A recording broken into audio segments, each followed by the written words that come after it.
Hey everyone, it's Ryan here. Today was max effort lower body day. Alright, for my heavy squat, I decided to use the safety squat bar. I've not maxed this in quite some time. My first ramp up set, 32. It's a 62-pound bar off of Titan Fitness. I went up to 382. It felt worse than it looked. But that's typical of this bar. This bar is very unforgiving and it's awkward. I think just about everybody who uses it's weaker. I was hitting 385s every day last week and the week before on the regular bar, but this bar, yeah, 382, it felt heavy. I felt like I stopped moving for a second. And I'm really fatigued from the heat yesterday from work. Like, my body is tore up with a heat rash. My whole torso, my whole back. But we still came out here and got it done. I made sure I rehydrated real good. Went by a pickle last night, drank the pickle juice. We don't miss workouts. Alright, for my accessory work, boring but big, conventional deadlift. I had actually found my lifting straps. This solves a big dilemma on pulling mixed grip. I don't think pulling mixed grip is ideal for something like this. If you can't do double overhand, this is where straps make a lot of sense. So I'll do it to 235. About half of my current deadlift right now, maybe a little less.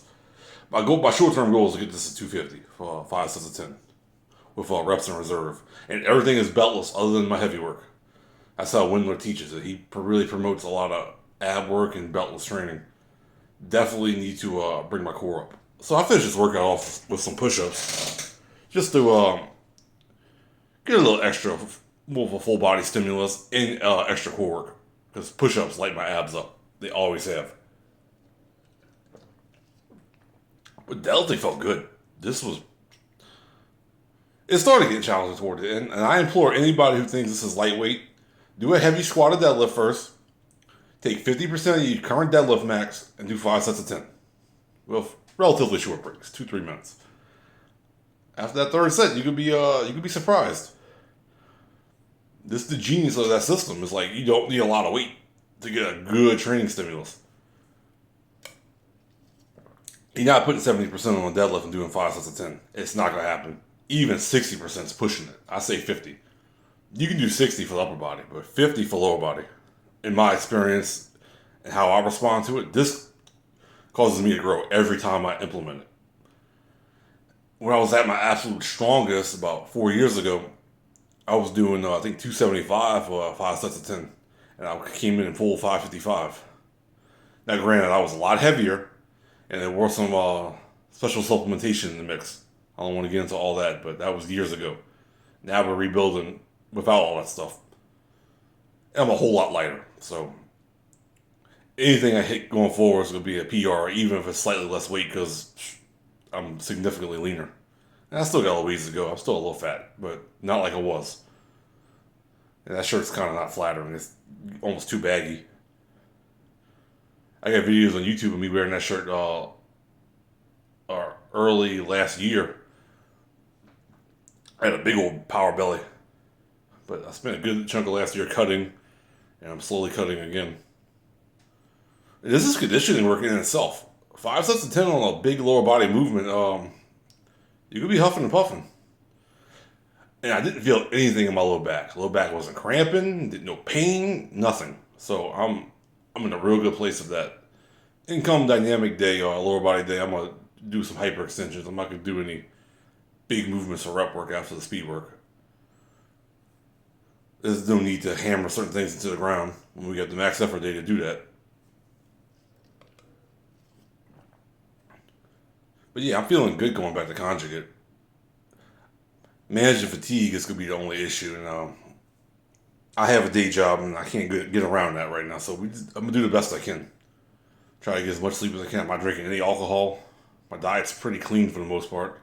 I eat a little junk food here and there, but my calorie needs are higher than most people's because of what I do for a living. I don't want to get into my personal life, but I walk all day, and in the heat, in the elements, it's rough sometimes. Like I came home yesterday in pain because my back is tore up from the heat, the shirt rubbing me. Had to go to the drugstore and get some diaper rash cream. But that's it. We don't miss workouts. I could have easily rolled over, went back to sleep, and said, "Yeah, I can't work out today. I can't go to work today." Nah, we don't do that. I got bills to pay. I got gains to make, and that's a good mindset to have in life.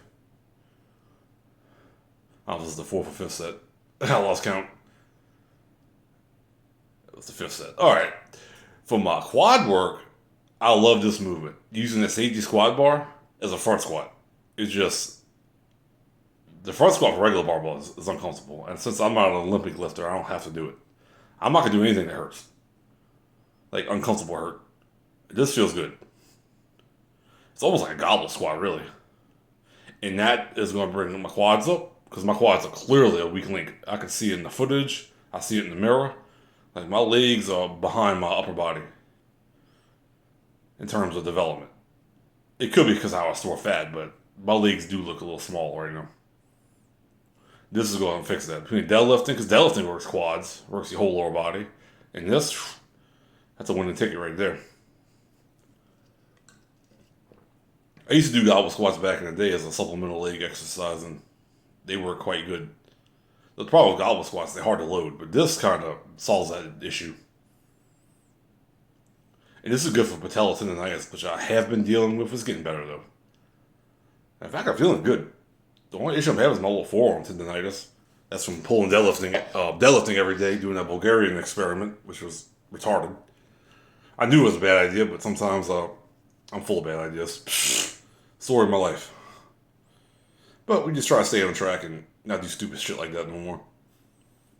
Conjugate, you can run conjugate indefinitely. You can change things. You can specify it for certain goals. You can generalize it. Like right now, I'm doing general hypertrophy.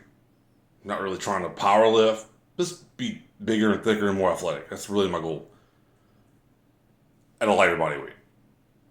In conjugate, you can just rotate the movements and really tailor it to any needs you need. I love the system. I've ran it for many years, and I got away from it because I guess we get bored and want to try different things, but it just works.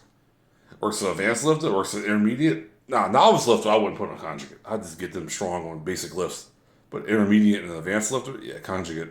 If you have the equipment and the ability to run it, it's worth doing. And Louis Simmons was big on conditioning and getting you as big as possible with the lightest weight possible. He felt that you're doing your heavy work already. You don't need to hammer your accessory work into the ground with heavy weight and tear yourself up. So that's why we do a lot of tens. Tens don't tear you up like heavy singles do and heavy triples. And I finished off with some push-ups, as I said earlier. I've been reading a lot of Windlow's work, and he's big on ab work and doing push-ups and stuff. I'm like, you know what? I can't claim to be about fitness if I can't do multiple push-ups or run a mile. So I'm trying to fix all that, get more athletic, be in better shape. Because I can't claim to be about fitness if I'm not in shape. That's just ridiculous. So let's do a quick set of 20. I'm about to really ramp that up. And I will see y'all Thursday for a dynamic effort upper day.